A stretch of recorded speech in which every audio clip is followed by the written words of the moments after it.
Thank you.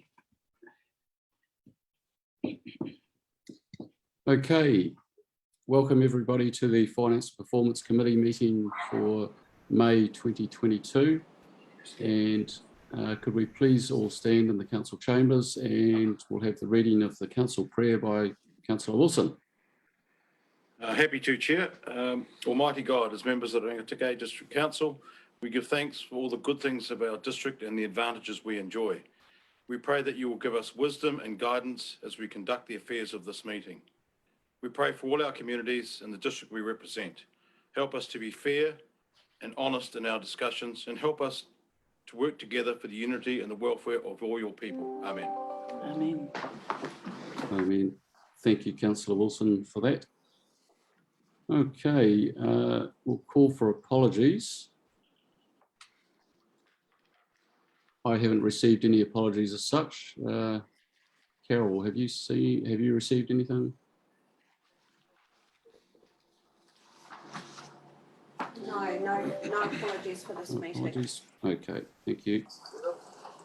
All right, there have been nil apologies. Item 3 on the agenda is public. Sorry, I did speak to Councillor Hero last night, and she said she may be an apology for this today's meeting, Mike. Okay, so Councillor Hero. Okay, could I have someone move that the apology from Councillor Hero be moved? Councillor Ash and Councillor Wilson. Thank you. All those in favour? Aye. Against? Carried. Thank you. Okay, item 3 on the agenda, public forum. I've not been notified of any public forum, so we'll take that as a nil. Item 4 on the agenda, conflict of interest declarations. Just a reminder to all members of the committee, if you have any conflicts of interest, please declare them now, or when we're discussing an item, please raise it at that time. Does anyone have any conflicts they'd like to raise at the moment? No, nothing here. Great, okay.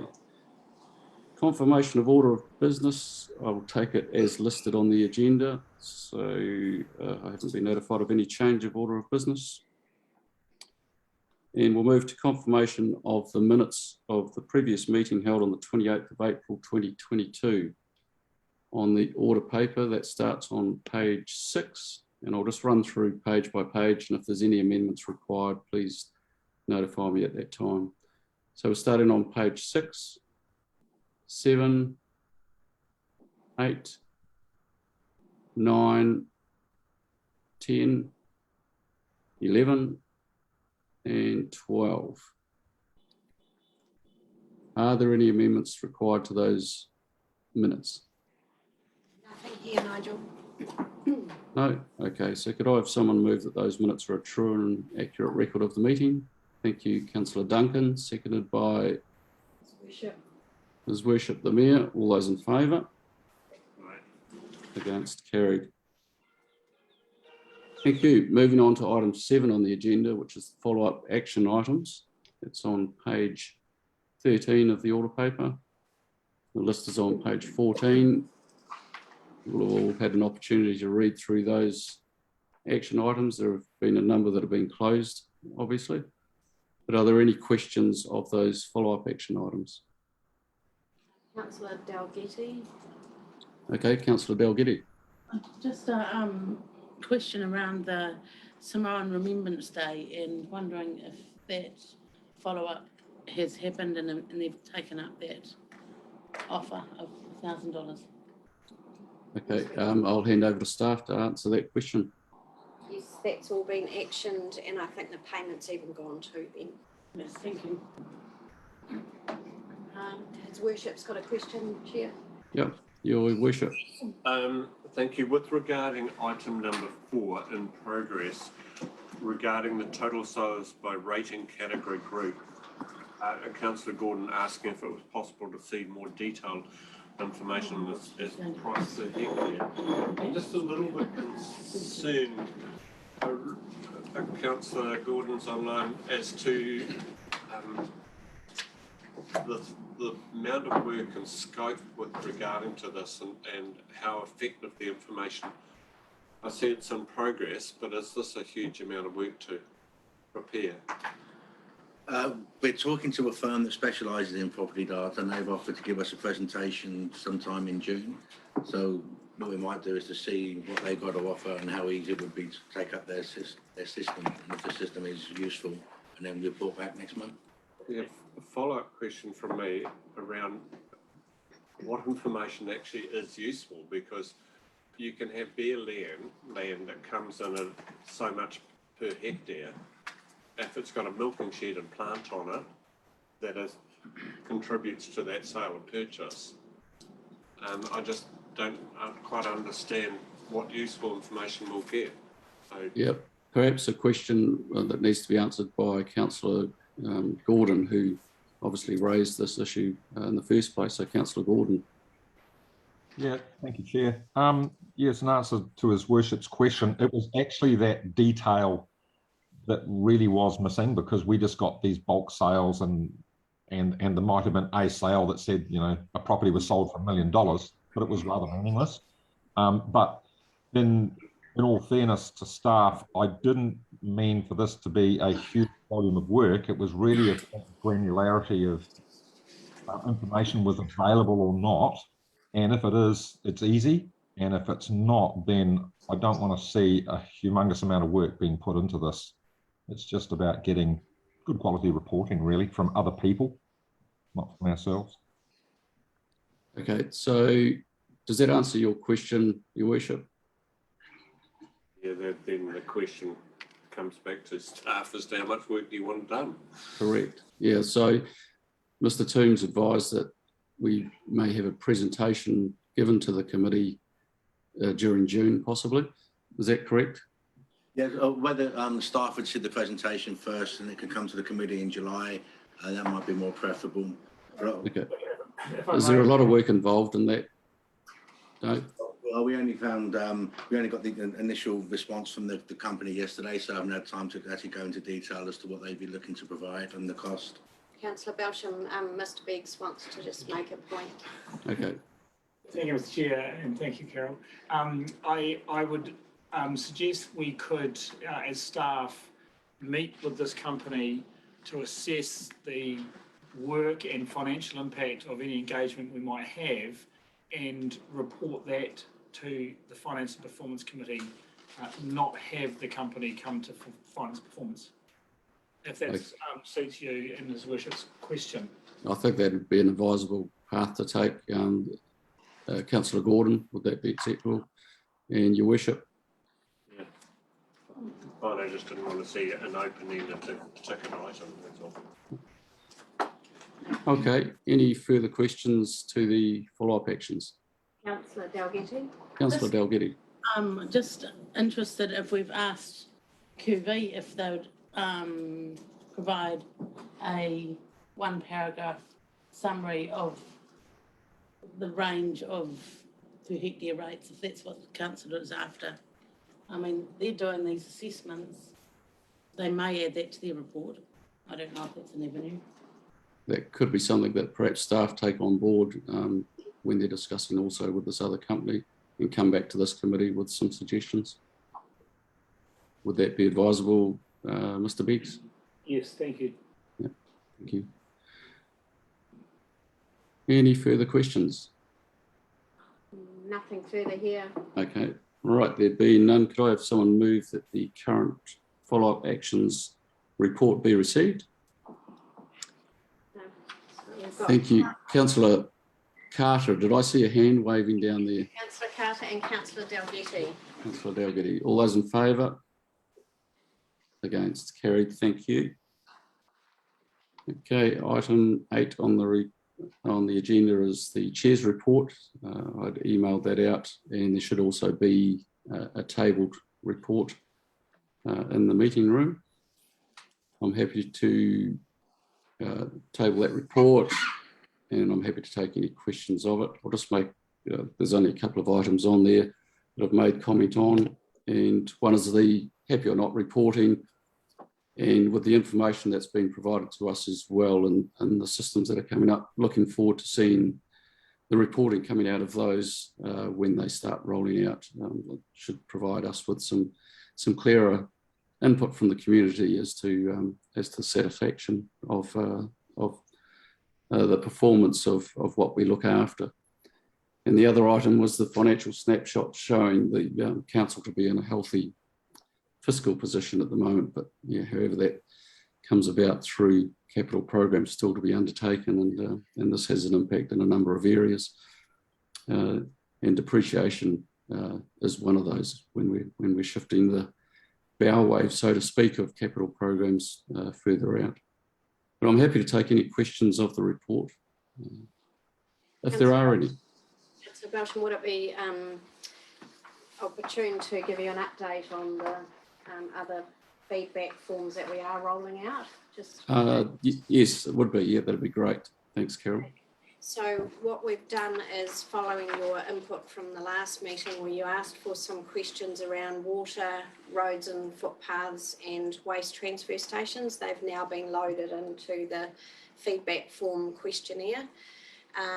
We are actually going to send it out to a number of our staff just to test the system before it goes live, and also to get a bit of feedback about whether we've positioned the questions correctly and how easy they find to respond to it.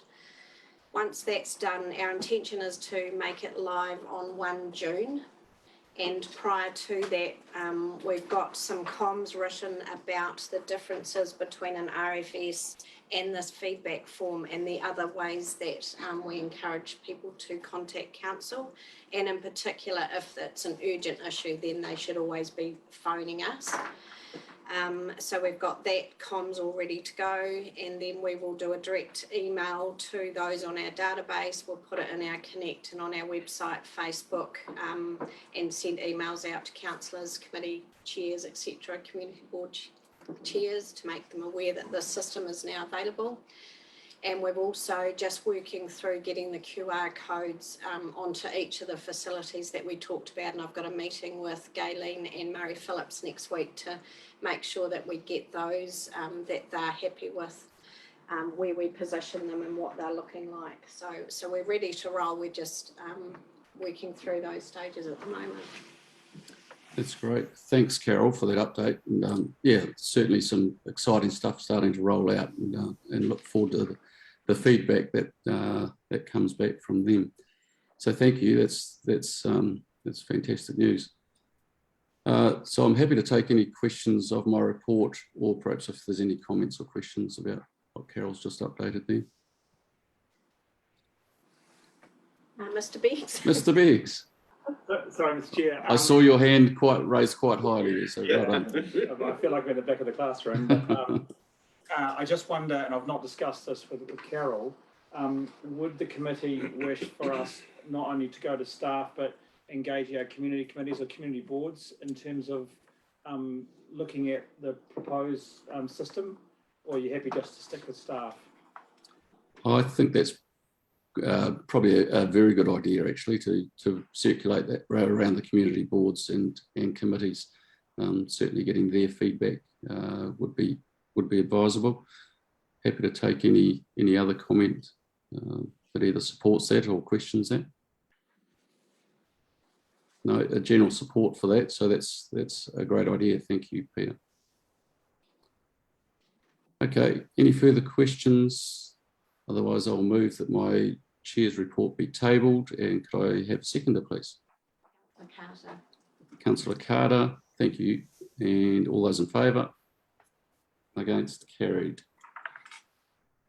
Okay, moving on to item 9 on the order paper, reports for information. And the first report is the financial snapshot. And Mr. Toombs, I'll hand over to you. Thank you, Chair. I have actually received a couple of queries regarding this report. I might just address them straight away, if that's okay. They both relate to the same couple of pages. The main page is page 22, the agenda papers, looking at some of the budget variances in community wellbeing. So I'll give some further explanation to the final point 3 and other expenses, personnel costs. I've had a couple of queries about an overspend of 143 in personnel costs. that was caused by a district promotions budget sitting in other expenses, but some of the costs relating to that actually being personnel costs. So overall, there's no budget overrun. It's just that on a line-by-line basis, the personnel costs appear to be over budget because the budget's sitting in other expenses. That's one of the things we're fixing up in next year's budget. We're splitting out the other expenses budget to put more in personnel costs. So it'll be a closer match between budgets and expenses. Can I just add to that, if I may? This is, if you recall, at the workshop, we talked about having either a staff member as a consultant or a staff member as a salary. And this is exactly that. Thank you. Right, I'll let you carry on, Mr. Timms. Okay, a bit of a more complicated explanation is the point above that, point 2, Porterino. Yeah. And thanks, Dave, for that. And I've seen some of the questions, and thank you to elected members of copying me into that. What I want to answer is more broadly on the status of Porterino when it comes to finances, to give you as governors more comfort as to what is behind the numbers. And I want to talk about this as a project cost rather than a year. And the numbers that you see in this are for the year only. And what I would say is that the total amount that elected members have approved, so therefore these are resolutions, total is 1.16 million.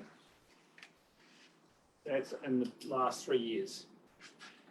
The total amount that we've spent, that is the total payments made as at today's, well, I say as at today's date, as at today's financial date, which is, I think covers to the end of March, is 1.16 million. So we have not overspent on what you have approved or resolved. If you recall, in January, we came to elected council with a paper that said we have a requirement for further funding to conclude the Porterino works. That the resolution that you made there, therefore means we are over budget for this year, which is what you're seeing, but our payments have not exceeded your authority, the authority you've given us. So this reflects that we are over budget, but you have resolved us to go over budget. And that's what you're seeing there. Okay. You're one of the authors of the question as well as Councillor Dalgety. Yes, so effectively, payments that have been made are in line with the $1.1 million that council have resolved. Correct. So if there are further payments that need making in the future with regard to the total budget, and some of those effects are still to be clarified. Correct.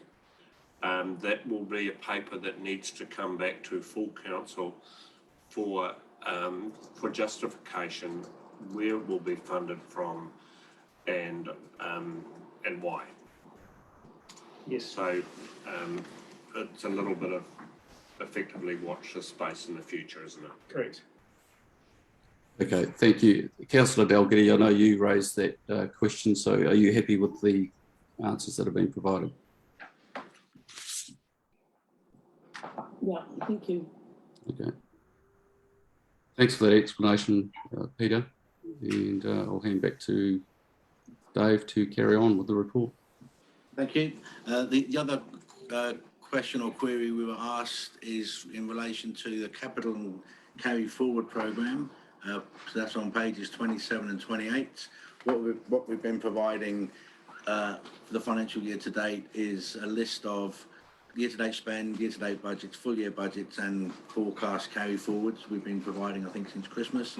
Only of the key larger projects, and we can see from the table on page 27 that officers are currently predicting a carry forward of 20.16 million.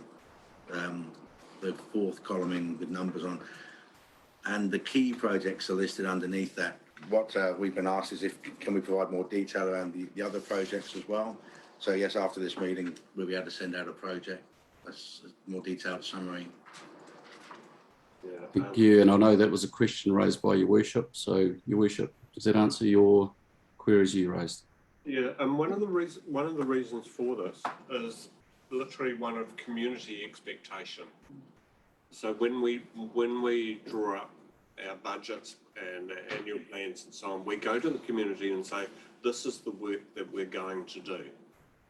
So for instance, if we were going to put in a footbridge for traffic or seal a section of road, then the community has the expectation that will happen. And for all sorts of reasons, it may be deferred. Don't have a problem with that. But we need to be able to go to the community and say, no, that particular work has been deferred for another year, and these are potentially the reasons for it, but we haven't forgotten about it.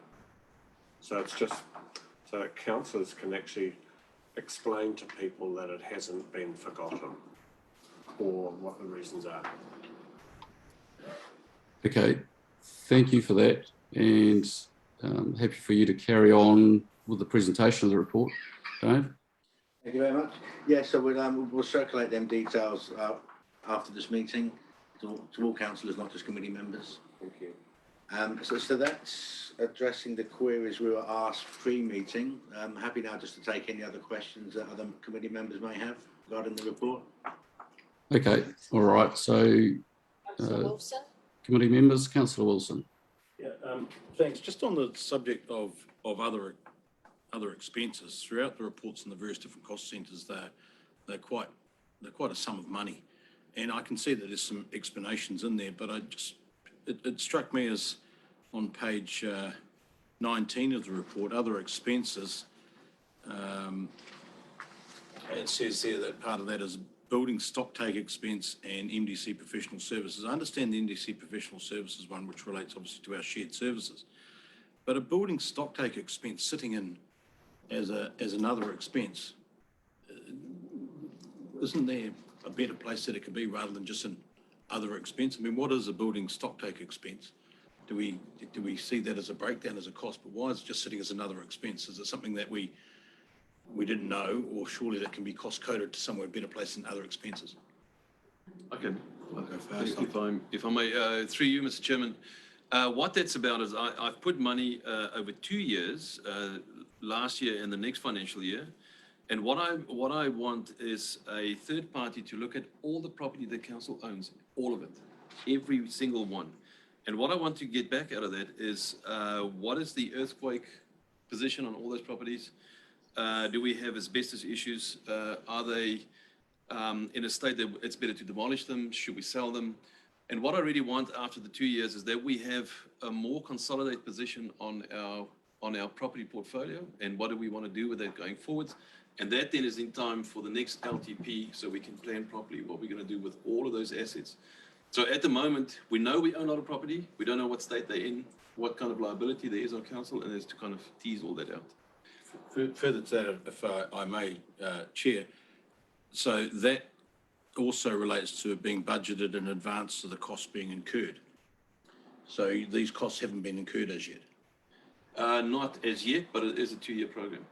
It's always been just to get it done before the next LTP round comes along. It just seems to me that it's just looking at that one in particular, is that's a reasonably it's a fair explanation of a task that needs to be done. But why is it sitting as another expense? Surely.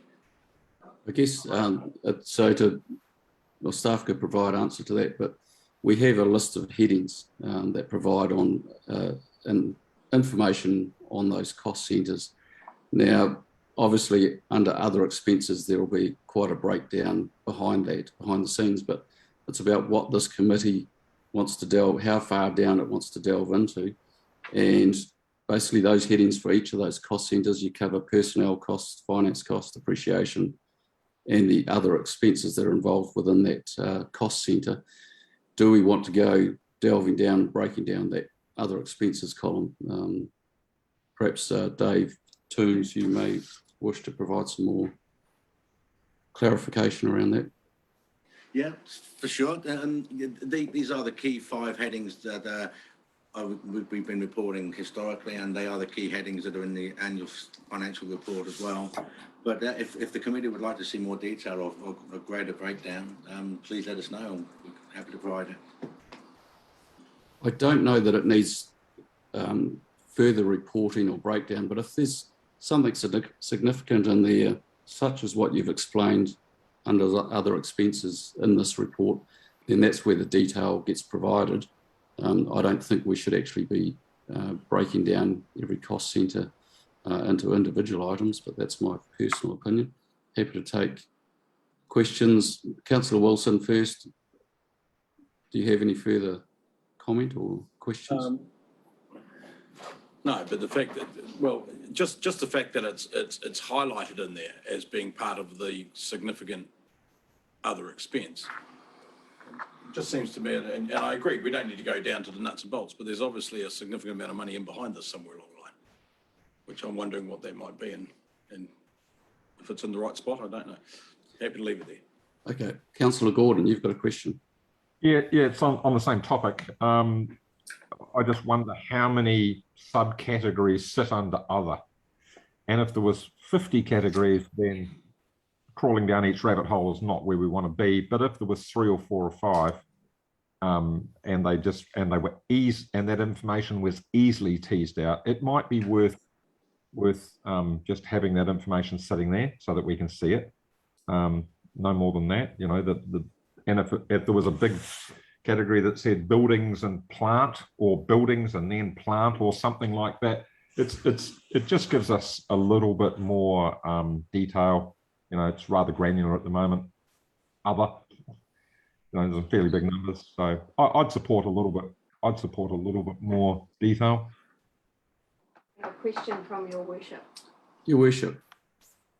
So the heading of this category limits the inclusion to those items over $100,000, as I understood it.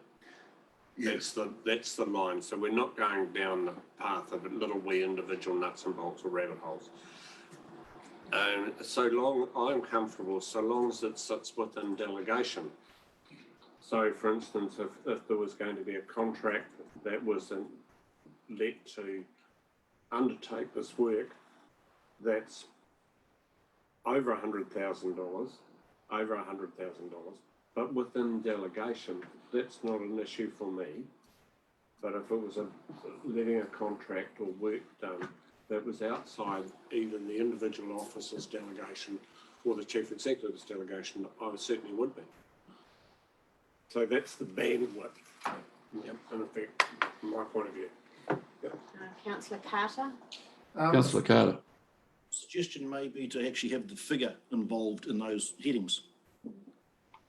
What the building stock take expense is, just so we can see what they are. If you brought them to our attention, let us know what they actually are. So then we can sort of assume from there how we go. What sort of challenge would that be to provide that information? Oh, we have to go through the process of identifying that to come up with a narrative anyway, so it's very straightforward. And as His Worship said, well, what we do with this report is we don't look at if something's on budget, we don't really spend any time on it. It's when there is a budget variance more than 100 grand, we delve, and that's when these things surface. So it wouldn't be too much effort no effort at all, to add the figures to the narrative that are sitting in the other expenses there.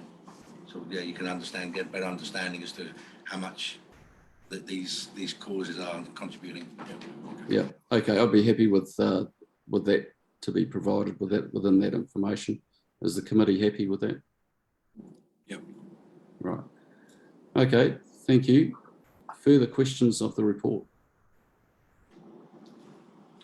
Nothing here, Chair. Nothing there. Okay. Could I have someone move that the financial snapshot be received? Councillor Carter, Councillor Dalgety seconding. All those in favour? Against? Carried. All right, thank you. Moving on to Treasury and Debt Report. And Mr. Toombs, I'm presuming I'm handing back to you for this as well. Yes, thank you very much, Chair. Scroll down to it. So this is a newish report. We were asked to provide some extra detail around this. Just remind committee members that a more detailed version does go to Audit and Risk Committee every quarter. But what we're seeing here on page 29 is our liquid assets. We've just taken out a new loan recently, so we've got 21 mil as liquid assets and only just under 2 million as current liabilities. Now, we expect that 19.4 million current treasury position to reduce significantly, and that's a good thing because it shows that we're spending money on our capital program. But it does also show that we're not getting anywhere close to breaching our liquidity ratio red zones. So we're in a healthy position, but we'd actually prefer it to be less healthy because it shows we're doing stuff. And we expect it to be less healthy in the coming months. Yeah. Okay. Lots of other councils that they'd love to have our ratios in section 2.7 and 2.8. Thanks, Dave. Are you happy to take questions of the report? Certainly, Okay. yes. I'll just say, I'd like to comment, thank you for including the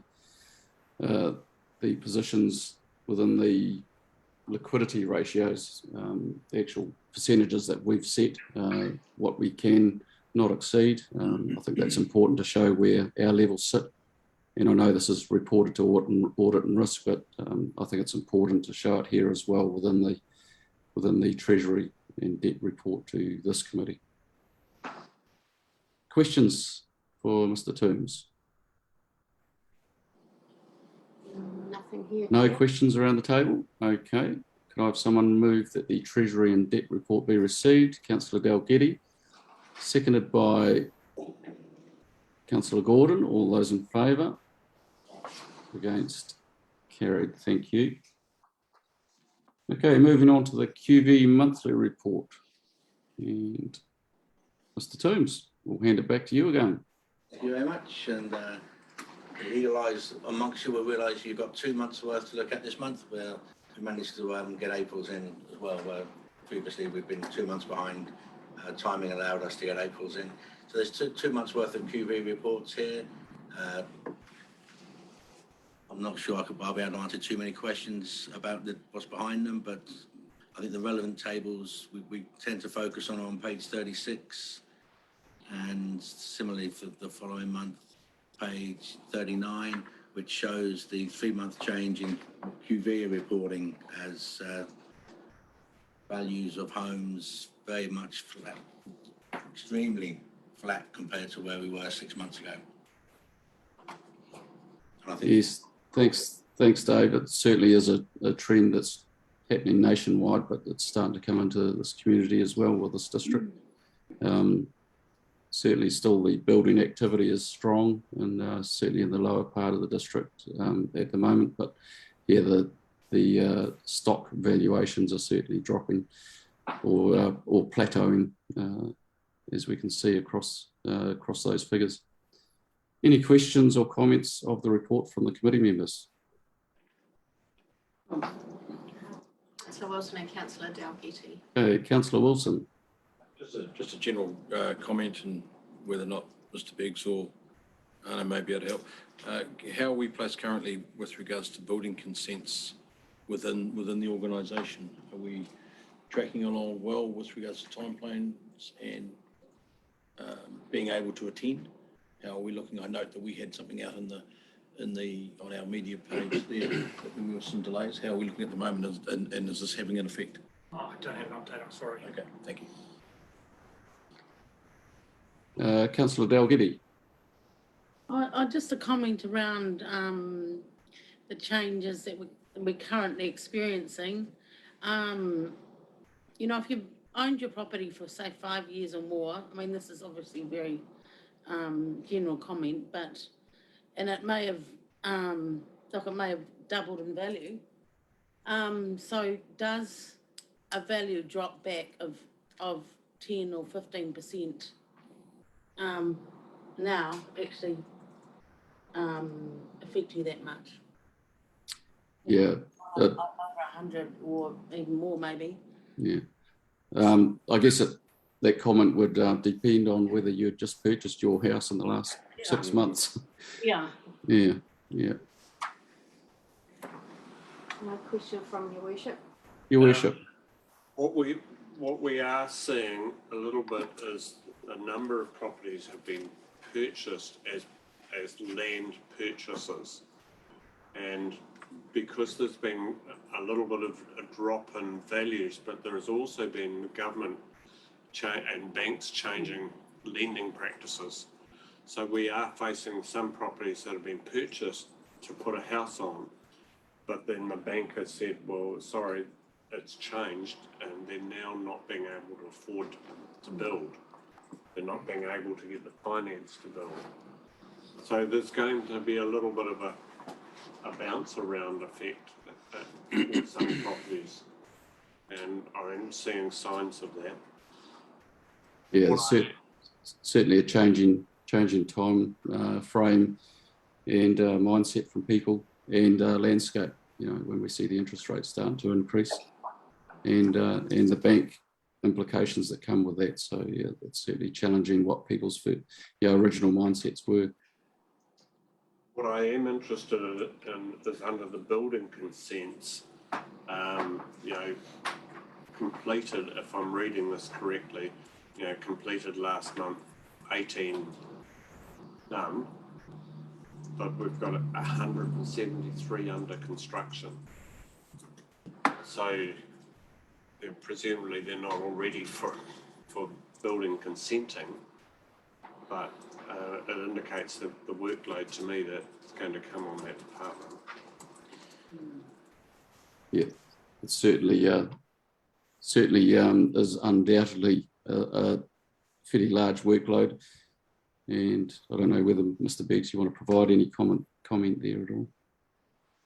I would only reiterate what I've said, Mr. Chair, to other recent Finance Performance Committee meetings, which is there is a delay that the building sector is experiencing from a product perspective, and so that has slowed down considerably the work that we are doing. From an internal perspective, some of the challenges we've had are largely around availability of staff and COVID. So the two of them have, unfortunately or fortunately, married into each other, so we don't have significant delays. But it coming out of that, I would estimate that the delay in product shortages won't be a sudden spike, because of course all of the builders have to catch up in time, and so I see there will be an increase. But I can't see it being a unachievable spike for us to support the growth or the completion of the building projects. Through you, Mr. Chair, I accept that, but if you scroll down, there's 145 that are signalled as ready to check. And if we've done 122 since July, that does indicate a little bit of a concern to me, if that ready to check is accurate. So this isn't buildings that are waiting for material, this is buildings that are waiting, consenting the way that I read it. I would want to understand what ready to check is, if that is an application to check. Yeah. I don't believe it's a queue in our system. That could just be that people haven't yet to come to us. Yeah, I think you're right that the report and what that ready to check means could be completely different to what we understand, whether that's actually part of QV's process. We don't know. So are you wanting further information perhaps on that, Your Worship? No, look, if we end up with a very significant backlog, I'm sure that staff will talk us through that and the response. It's just interesting in terms of the report. I'm not quite understanding what ready to check actually means. I'm happy to leave it there. If I may, Mr. Chair, I think the real thing that I would be appointing elected members to is any delay in our building inspectors. That's where we see the input versus our ability to deliver compromise. I do know from my head of regulatory that we have seen a spike in resource consents.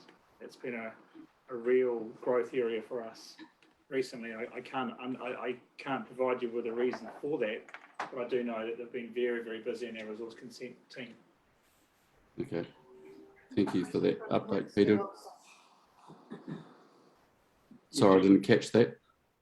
Question from Councillor Wilson. Not a question or comment, but just with regards to that ready to check, a building which is may even be well being occupied by somebody would still have up to 2 years to set a CCC code of compliance certificate, so that could well sit under ready to check. So the number may not be what we're reading into it. You could be occupying a building, sitting and waiting for a CCC, and often that's 2 years to complete before you get final code off. So that could relate to houses that are currently being occupied and just waiting for some landscape gardening to be done before final completion. So. Thank you. Perhaps, Mr. Toombs, maybe a question that you could raise with QV just so that we've got an understanding of what that ready to check means. If that's not going to take too much effort to have an understanding provided to the next meeting. I anticipate being able to email an update in the next 2 weeks. So yeah. Okay.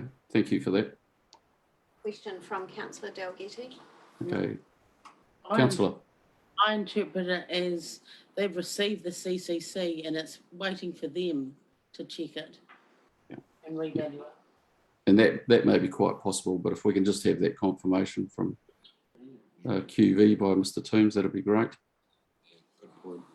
Thank you. Okay, any further questions? Okay, none. Could I have someone move that the QV monthly report be received? Councillor Carter. Councillor Carter, and seconded by Councillor Duncan online. I thought I saw your hand raised there. Get you on the sheet. All those in favour? Against? Carried. Thank you. Okay, next item on the agenda is the Happy or Not report. And Mrs. Gordon will hand over to you. Yes, just like I said in the context there, that now that the buildings are open, we've seen these responses increase, which is fantastic. I provided an update earlier on the other feedback mechanisms, so just happy to take any easy questions if there are any. Easy questions, that sounds leading. Okay, are there any questions of the report? Councillor Ash. Councillor Ash. Yeah, it's an easy one. Just at the bottom, you've got a couple of the comments that have come in through the process. Just wondering if there's some sort of indication as to what people weren't so happy about and how we are addressing that. No, unless they provide that extra commentary, we don't know, unless they've actually talked to the staff as well at the same time and said perhaps why they're doing it. I just noticed there's one day there that there seemed to be some negativity, so whether there was something there or a group of people that weren't happy about one specific thing, but the report doesn't provide any more commentary on that one. Okay, you happy with that answer, Councillor Ash? Okay, Councillor Duncan, you've got a question?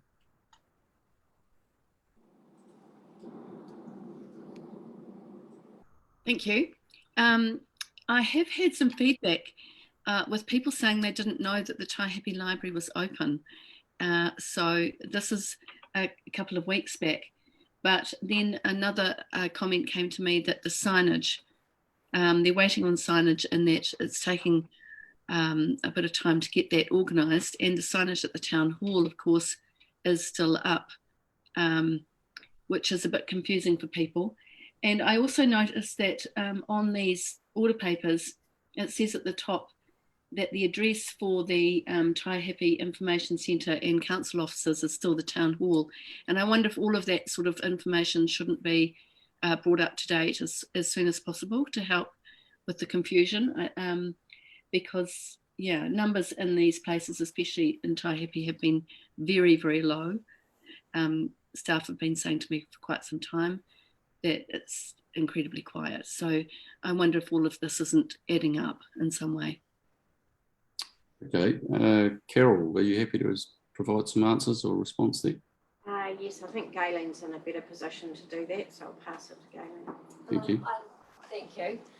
There certainly is signage, and there's a sandwich board that they also put outside the new premises.